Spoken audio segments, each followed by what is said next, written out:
이 새벽 기도 자리에 성도님들 주님의 이름으로 환영합니다. 그러니까 찬송가 290장 부르시겠습니다. 찬송가 290장입니다.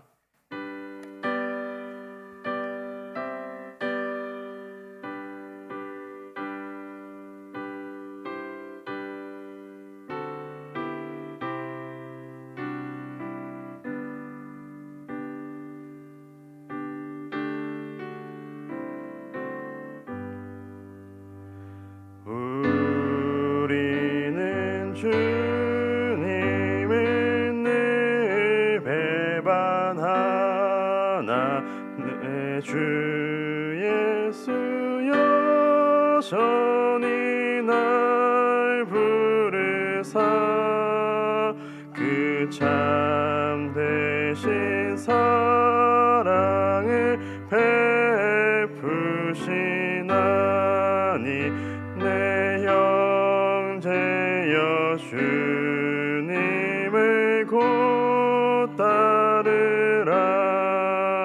주 널 위해 피내 주 널 위해 피내 주 널 위해 피내 항상 비시네. 주께서 풍성한 은혜를 내려 내 영혼이 나날이 복받으니 주 예수를 너희도 구주로 섬겨 오 따르며 풍성한 복 받겠네. 주 널 위해 피내 주 널 위해 피내 주 널 위해 피내 항상 비시네. 무거운 짐 지고 애타는 인생 주 예수께 돌아와 곧 쉬어라. 내 주 예수 너희를 돌보실 때에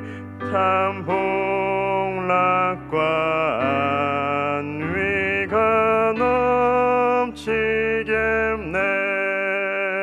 주 널 위해 피내 주 널 위해 피내 주 널 위해 피내 항상 비시네.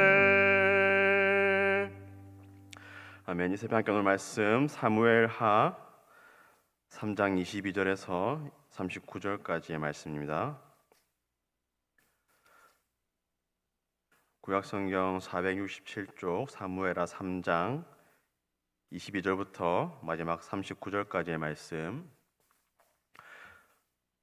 한 절씩 교독하겠습니다. 제가 먼저 읽겠습니다. 다윗의 신복들과 요압이 적군을 치고 크게 노력한 물건을 가지고 돌아오니 아브넬은 이미 보냄을 받아 평안히 갔고 다윗과 함께 헤브론에 있지 아니한 때라. 요압 및 요압과 함께한 모든 군사가 돌아오매 어떤 사람이 요압에게 말하여 이르되 델의 아들 아브넬이 왕에게 왔더니 왕이 보내매 그가 평안히 갔나이다 하니 요압이 왕에게 나아가 이르되 어찌하심이니까 아브넬이 왕에게 나아왔거늘 어찌하여 그를 보내 잘 가게 하셨나이까. 왕도 아시려니와 넬의 아들 아브넬이 온 것은 왕을 속임이라. 그가 왕이 출입하는 것을 알고 왕이 하시는 모든 것을 알려 함이니이다 하고 이에 요압이 다윗에게서 나와 전령들을 보내 아브넬을 쫓아가게 하였더니 시라 우물가에서 그를 데리고 돌아왔으나 다윗은 알지 못하였더라. 아브넬이 헤브론으로 돌아오매 요압이 더불어 조용히 말하려는 듯이 그를 데리고 성문 안으로 들어가 거기서 배를 찔러 죽이니 이는 자기의 동생 아히사엘의 피로 말미암음이었더라. 그 후에 다윗이 듣고 이르되 내 아들 아브넬의 피에 대하여 나와 내 나라는 여호와 앞에 영원히 무죄하니 그 죄가 요압의 머리와 그의 아버지의 온 집으로 돌아갈지어다. 또 요압의 집에서 백탁병자나 나병 환자나 지팡이를 의지하는 자나 칼에 죽는 자나 양식이 떨어진 자가 끊어지지 아니할지로다 하니라. 요압과 그의 동생 아비새가 아브넬을 죽인 것은 그가 기브온 전쟁에서 자기 동생 아사엘을 죽인 까닭이었더라. 다윗이 요압과 및 자기와 함께 있는 모든 백성에게 이르되 너희는 옷을 찢고 굵은 배를 띠고 아브넬 앞에서 애도하라 하니라. 다윗 왕이 상여를 따라가 아브넬을 헤브론에 장사하고 아브넬의 무덤에서 왕이 소리를 높여 울고 백성도 다 우니라. 왕이 아브넬을 위하여 애가를 치어 이르되 아브넬의 죽음이 어찌하여 미련한 자의 죽음 같은고 내 손이 결박되지 아니하였고 내 발이 착고에 채이지 아니하였거늘 불의한 자식의 앞에 엎드려진 같이 내가 엎드려졌도다 하매 온 백성이 다시 그를 슬퍼하여 우니라. 석양에 문 백성이 나와 다윗에게 음식을 권하니 다윗이 맹세하여 이르되 만일 내가 해가 지기 전에 떡이나 다른 모든 것을 맛보면 하나님이 내게 벌 위에 벌을 내리심이 마땅하니라 하매 온 백성이 보고 기뻐하며 왕이 무슨 일을 하든지 무리가 다 기뻐하므로 이날에야 온 백성과 이스라엘이 넬의 아들 아브넬을 죽인 것이 왕이 한 것이 아닌 줄을 아니라. 왕이 그의 신복에게 이르되 오늘 이스라엘의 지도자요 큰 인물이 죽은 것을 알지 못하느냐. 내가 기름 부음을 받은 왕이 되었으나 오늘 약하여서 스루야의 아들인 이 사람들을 제어하기가 너무 어려우니 여호와는 악행을 자에게 그 악한 대로 갚으실지로다 하니라. 아멘. 어제 본문에서 이스라엘의 군대 장관 아브넬은 다윗에게 항복하여 화친을 맺고자 하였습니다. 다윗은 그런 아브넬을 환대하고 그를 위하여 잔치를 베풀고 또 이후에 평안하게 돌려 보냅니다. 그런데 다윗의 군대 장관 요압은 요압 자신의 동생 아사헬이 이 아브넬을 뒤쫓다가 죽임을 당한 일을 기억하고 아브넬이 돌아가는 길에 그를 살해하게 됩니다. 다윗은 이 사실을 알고 요압을 저주하며 아브넬을 위하여서 슬퍼하며 장례를 치루어 주는 것이 오늘 본문에 우리가 방금 읽은 내용입니다.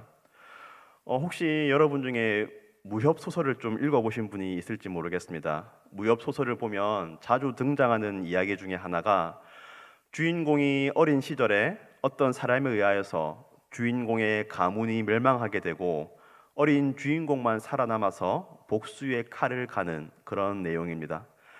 그리고 그 주인공은 여러 가지 모험을 통해서 높은 경지의 무공을 가지게 되고 그렇게 강력해진 힘으로 마침내 부모님의 원수, 가문의 원수를 찾아가서 복수를 합니다.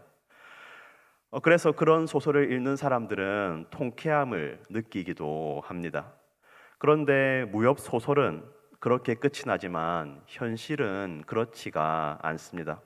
복수는 또 다른 복수를 낳습니다.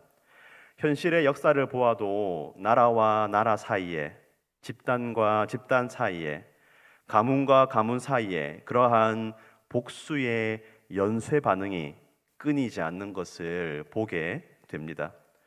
그래서 일본의 속담에는 이러한 속담이 있습니다. 복수를 하려면 제일 먼저 무덤을 2개 파두어라. 복수를 행해서 원수를 무덤에 넣을 수도 있겠지만 자기 자신이 다시 복수의 대상이 되어서 죽임을 당할 수 있다. 그러한 의미를 담은 속담입니다. 아브라함 링컨은 이런 말을 했다고 합니다. 개에게 물린 상처는 개를 죽인다고 아물지 않는다. 복수는 결코 우리의 문제를 해결해 주지 못합니다. 그런데 우리가 이러한 사실들을 잘 알고 있다 할지라도 막상 내가 어떤 해를 당하거나 억울한 일을 겪으면 우리의 마음은 복수심으로 가득 차게 됩니다. 그래서 당한 대로 갚고자 합니다. 그러나 그렇게 갚은 이후에 아무것도 해결되지 않는 우리의 모습을 또한 발견하게 됩니다. 너무나도 억울하고 화가 나서 한마디 톡 쏘아 주었는데 그것이 내 마음을 시원하게 하기는커녕 더 큰 고통으로 이끄는 것을 한 번씩은 경험하셨을 줄로 압니다. 오늘 본문에는 이러한 흐름을 끊어내고자 하는 한 사람이 등장합니다. 그는 바로 다윗입니다. 다윗은 이러한 끔찍한 복수의 흐름을 끊어내고 이스라엘과 유다 간에, 사울 가문과 다윗 가문 간에 이 깨어지고 망가져버린 관계를 회복하고 서로에게 남은 상처를 봉합하고자 하는 모습을 오늘 우리는 본문을 통하여서 볼 수 있습니다. 사실 다윗은 그 누구보다 복수할 자격이 충분한 사람이었습니다. 그는 사울로부터 억울한 핍박과 생명의 위협을 받아서 10년이 넘는 세월 동안 도망을 다녀야 했습니다. 그러나 그동안 사울을 죽일 복수를 행할 여러 번의 기회가 있었음에도 불구하고 다윗은 그렇게 하지 않았습니다. 마침내 사울이 죽고 다윗이 왕이 되었음에도 불구하고 사울의 아들 이스보셋과 또 군대 장관 아브넬은 다윗을 왕으로 인정하지 않고 민족을 둘로 쪼개어서 전쟁을 일으킵니다. 그러나 그때에도 다윗은 사울의 아들 이스보셋과 아브넬을 향한 복수의 칼을 갈지 않았습니다. 오히려 아브넬이 화해의 제스처를 취할 때에 그를 받아 주었습니다. 아브넬은 자신의 욕심을 따라서 민족을 둘로 쪼개고 대적하게 한 악한 인물이지만 오늘 본문에서 요압이 복수심에 사로잡혀서 아브넬을 죽였을 때에 다윗은 그 아브넬의 죽음을 슬퍼하며 요압을 책망하는 장면이 오늘 본문에서 나타납니다. 다윗이라고 왜 복수하고 싶지 않았겠습니까? 다윗이라고 왜 자신을 대적한 이들, 특별히 하나님께서 세우신 다윗의 왕권을 무시하고 거부하는 자들을 벌하고 싶은 마음이 왜 없었겠습니까? 그러나 다윗은 그렇게 하지 않았습니다. 오히려 이 악한 서로가 서로를 증오하고 복수를 행하는 이 흐름을 끊어내고자 부단히 노력하였습니다. 비록 아브넬은 욕심을 따라서 행하는 악한 자였으나 다윗은 그를 이스라엘의 지도자요 큰 인물이라고 칭송합니다. 만일 다윗이 이 화친을 요청하는 아브넬을 거부하고 그를 죽였다면 아마 이 유다 민족과 이스라엘 민족은 더 큰 전쟁으로 치닫고 훨씬 더 많은 사람들이 전쟁에서 죽었을 것입니다. 그러나 다윗은 자신의 그러한 개인적인 복수심은 접어두고 이 분열되고 찢어진 민족을 치유하는 데에, 회복하는 데에 온 힘을 쏟습니다. 그래서 아브넬을 죽인 요압을 책망하고 저주하고 또 자신을 대적하였던 그 아브넬을 위하여서 슬퍼하며 장례식을 치루어주는 것이 오늘 본문에서 등장합니다. 오늘 우리는 어떻습니까? 우리는 이 복수의 연쇄작용, 서로가 서로를 대적하고 해하고 증오하고 계속하여서 이 증오심이 깊어지는 이 악한 흐름을 끊어내는 자들입니까? 아니면 그 흐름에 동참하여서 그 흐름이 더욱더 강하게 하는 자들입니까? 부디 우리도 다윗과 같이 서로가 서로를 증오하고 대적하고 다투는 이 악한 흐름을 끊어낼 수 있는 이들이 되기를 간절히 소원합니다. 우리가 어떤 해를 당하거나 어떤 억울한 일을 겪으면 어떻습니까? 네, 당한 대로 갚고 싶습니다. 아니, 사실 당한 것에 조금 더해서 갖고 싶은 것이 사람의 당연한 마음이고 또 그것이 세상의 법칙입니다. 그런데 사랑하는 성도 여러분, 당한 대로 갚는 것이 너무나 당연한 일이지만 우리 그리스도인들은 이 땅에 당연한 것대로 사는 사람들이 아니지 않습니까? 이 땅의 상식과 법칙으로 살아가는 것이 아니고 더 높은 하늘의 법으로 살아가는 이들이지 않습니까? 예수님께서는 마태복음 5장 38절부터 44절까지 해서 이렇게 말씀하셨습니다. 또 눈은 눈으로 이는 이로 갚으로 하였다는 것을 너희가 들었으나 나는 너희에게 이르노니 악한 자를 대적하지 말라. 누구든지 내 오른편 뺨을 치거든 왼편도 돌려대며 또 너를 고발하여 속옷을 가지고자 하는 자에게 겉옷까지도 가지게 하며 또 누구든지 너를 억지로 오리를 가게 하거든 그 사람과 심리를 동행하고 내게 구하는 자에게 주며 내게 꾸고자 하는 자에게 거절하지 말라. 또 내 이웃을 사랑하고 내 원수를 미워하라 하였다는 것을 너희가 들었으나 나는 너희에게 이르노니 너희 원수를 사랑하며 너희를 박해하는 자를 위하여서 기도하라. 아멘. 우리는 다들 이 말씀을 좋은 말씀이라고 생각합니다. 그러나 깊게 들어가면 내가 따라야 할 말씀이라고는 잘 생각하지 않는 것 같습니다. 그래, 원수를 사랑하라. 좋은 말이지. 그런데 나는 아니야. 저 사람한테는 아니야. 이번 경우는 아니야. 하고 혹시 하나님의 말씀을 제껴버리지는 않습니까? 부디 우리에게 이 세상에 당연한 것이 아니라 하늘의 법을 따라서 살아가는 그러한 믿음이 있기를 간절히 소원합니다. 진정으로 원수를 사랑하고 용서하며 더 큰 생명과 더 많은 사람을 살리는 그러한 높고 고귀한 길로 갈 수 있는 저와 여러분 되기를 주님의 이름으로 축복합니다. 어떤 분들은 이렇게 말할지도 모르겠습니다. 그렇게 악한 사람들은 그냥 내버려 두면 안 됩니다. 그런 사람들은 벌을 받아야 합니다. 그러나 우리가 기억해야 할 것은 우리는 벌을 하는 사람들이 아니라는 사실입니다. 하나님께서 심판하십니다. 로마서 12장 17절에서 21절은 이렇게 말씀합니다. 아무에게도 악을 악으로 갚지 말고 모든 사람 앞에서 선한 일을 도모하라. 할 수 있거든 너희는 모든 사람과 더불어 화목하라. 내 사랑하는 자들아 너희가 친히 원수를 갚지 말고 하나님의 진노하심에 맡기라. 기록되었으되 원수 갚는 것이 내게 있으니 내가 갚으리라고 주께서 말씀하시니라. 내 원수가 줄이거든 먹이고 목마르거든 마시게 하라. 그리함으로 내가 숯불을 그 머리에 쌓아 놓으리라. 악에게 지지 말고 선으로 악을 이기라. 아멘. 이 악한 아브넬, 민족을 분열시키고 전쟁을 일으킨 아브넬은 결국 요압의 손에 죽게 됩니다. 하나님께서 그 아브넬을 심판하신 것입니다.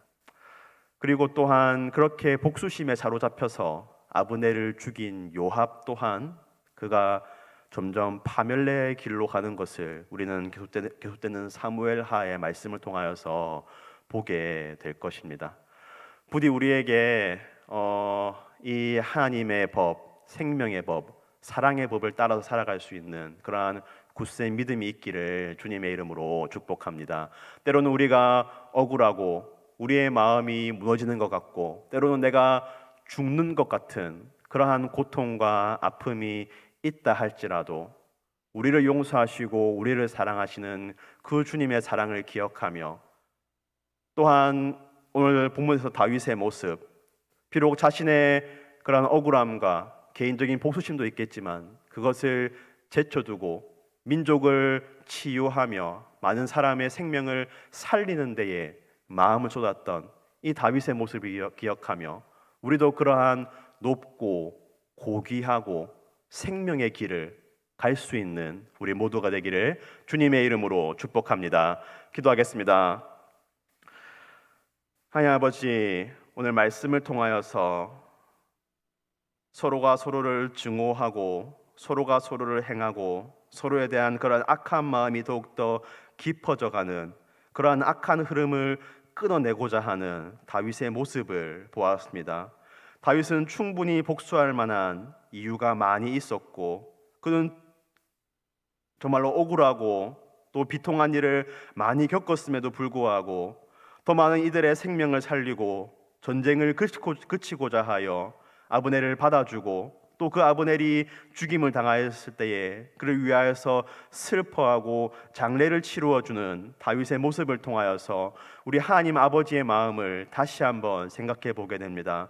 주님, 우리도 다윗과 같이 원수를 사랑하고 용서하며 더 많은 사람들의 생명을 살리고 더 많은 사람들을 살리는 그러한 믿음의 길을 걸어갈 수 있는 그러한 굳센 믿음을 우리에게 허락하여 주시옵소서. 때로는 우리가 억울하고 우리의 마음이 상처 입고 우리의 마음이 무너질 때도 있으나 하나님께서 그 모든 일에 선악간에 판단하시고 심판하시고 갚으실 것을 믿고 우리는 더욱더 선을 행하기에 힘쓰며 사랑을 행하기에 힘쓰는 그러한 우리의 삶이 되게 하여 주시옵소서. 그렇게 우리가 사랑의 손길을 내밀며 용서하고 사랑을 베풀 때에 그런 우리의 모습을 통하여서 많은 이들이 생명을 얻을 수 있는 그러한 복되고 아름다운 삶을 우리에게 허락하여 주시옵소서. 주님, 오늘 하루도 우리와 동행하실 주님의 은혜와 사랑을 기대합니다. 우리가 어디에 있든지 어디에서 무엇을 행하든지 늘 주님의 자녀라는 것을 기억하게 하여 주시고 그렇게 주님과 동행하며 주님 주시는 힘과 능력으로 이 하루도 감당하게 하여 주시옵소서. 특별히 우리가 살아가면서 이 세상 사람들과 똑같이 살아가지 않게 하여 주시고 믿음으로 행하게 하시며 더 높은 하늘의 법으로 더 고귀한 하늘의 길로 행할 수 있는 우리 모두가 되게 하여 주시옵소서. 주님, 특별히 내일부터는 이제 명절 연휴가 시작됩니다. 우리 감정교회 모든 성도들 오가는 길에 안전을 지켜주시며 또한 가족과 함께하며 아버지 사랑을 나누는 그러한 복된 시간들 보내게 하여 주시옵소서. 혹 가족과 다툼이나 불화가 있는 가정에 있다면 주님께서 그 가정 가운데에 평안을 허락하여 주시고 또한 우리에게 먼저 사랑의 손길을 내밀 수 있는 그러한 믿음과 용기를 허락하여 주시옵소서. 혹 이 명절 가운데에 가족과 함께하지 못하는 이들이 있다면 주님께서 찾아가 주시고 그 마음을 위로하여 주시옵소서. 감사합니다. 오늘도 우리와 함께하실 임마누엘의 하나님을 기대하며 이 모든 말씀 살아계신 예수 그리스도의 이름으로 기도드립니다. 우리 개인적인 기도의 제목으로 나아가시겠습니다.